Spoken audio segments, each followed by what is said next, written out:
Atentos ahora a esta curiosa historia. ¿Sabían que los bebés pueden aprender a comunicarse? Les vamos a presentar a Javier, un niño que a sus 11 meses ha aprendido precisamente a pedir mediante signos desde la comida hasta el cariño de su gatito. Llamamos al gatito. Gatito. Gatito. Está haciendo el signo de gatito para llamar a nuestro gato y jugar con él. Y hola, gatito. Y sí, ven y sí. Dile hola al gatito, Javier, dile hola. Por ejemplo, para introducir los signos, la mejor forma es en nuestras rutinas diarias, ¿vale? Por ejemplo, a la hora de la merienda, como ahora, podríamos introducir el signo de comer. ¿Quieres comer? No, comer. Comer. Muy bien. Vamos a comer. A comer. Muy bien. ¿Es posible que los niños se comuniquen? Sí, es posible. Si les enseñamos, si les damos unas herramientas para que puedan pedirnos lo que necesitan, es posible que nos lo pidan antes de que empiecen a hablar, mediante gestos o signos. ¿Esto les puede ayudar luego en la comunicación oral también? Sí, favorece la comunicación oral porque tú estás apoyando la palabra con un signo, entonces les ayuda a asociar antes las acciones y las palabras y los signos. Cuando vayamos al niño a bañarle todos los días, hacemos el signo de baño y entonces asociará que cada vez que le hacemos baño, toca la hora del baño. Y otro signo también muy importante que nos viene bien en esta época es el de enfermo. Sí, les enseñamos que nos tocamos con el dedo corazón, una mano en la cabecita, la otra en la tripa y es enfermo. Eso ya es estupendo, ¿no? Si le duele la tripa a la cabeza y el niño asocia que no se encuentra bien y te hace así, pues ya sabes que algo no va bien. Lucía, ¿por qué te interesaste por este tipo de aprendizaje? Pues bueno, me parece una buena manera de aprender a comunicarme con mi hijo y bueno, además a él le encanta signar, en cuanto puede hace cualquier signo, ya sea el de comer o cualquier otro y no sé, me parece una actividad divertida para pasarla en familia y muy agradable. ¿Eres madre primeriza? Sí.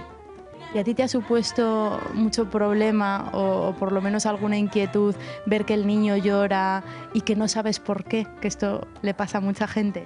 Claro, pues por supuesto que sí, de primeras no sabes muy bien qué es lo que le pasa, intentas pues investigar un poco qué es lo que le puede pasar y bueno, a través de los signos pues es una buena manera de averiguar el por qué llora en un determinado momento. ¿Ya le has pillado la medida en algún momento determinado? Sí, ya vamos poco a poco. Por ejemplo. Bueno, pues a veces sí que es verdad que llora cuando se aburre normalmente, entonces pues ya le tenemos pillado en ese sentido. Pues se calma sobre todo meciéndole y ahora pues atendiéndole, dándole brazos sobre todo. Patricia, ¿cómo descubriste este sistema? Pues yo buscaba material en internet para asignar con mi hijo y descubrí este programa que me gustó mucho, me formé con ellos y así ahora puedo transmitírselo a otros padres, madres, educadores que quieran también signar con sus hijos. ¿Nos puedes comentar alguno de los signos más frecuentes?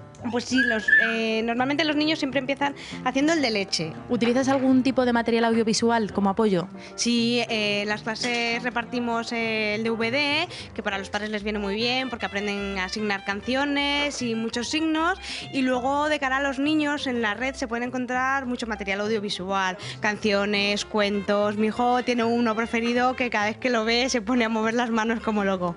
¿Cuánto tiempo pueden tardar los padres en enseñar a asignar a sus hijos? Pues lo importante es hacerlo en la rutina diaria y normalmente los niños suelen aprender los principales signos, suelen tardar entre 2 semanas y un mes, dependiendo de la edad del bebé y la frecuencia con lo que los padres signen. ¿Con este sistema tú crees que los padres y los niños pueden ser más felices? Hombre, evitar frustraciones se evitan, porque la típica pregunta de hijo mío, ¿qué quieres? De esta forma, por lo menos, cuando sean cosas básicas, la habremos evitado. Ya te olvidas de jugar a las adivinanzas de querrá comer, querrá dormir. Si sabe cómo pedírtelo, pues un rato que hemos avanzado. Es gratificante. Sí, mucho. Es muy divertido además. Adiós. Adiós. Adiós, Javier.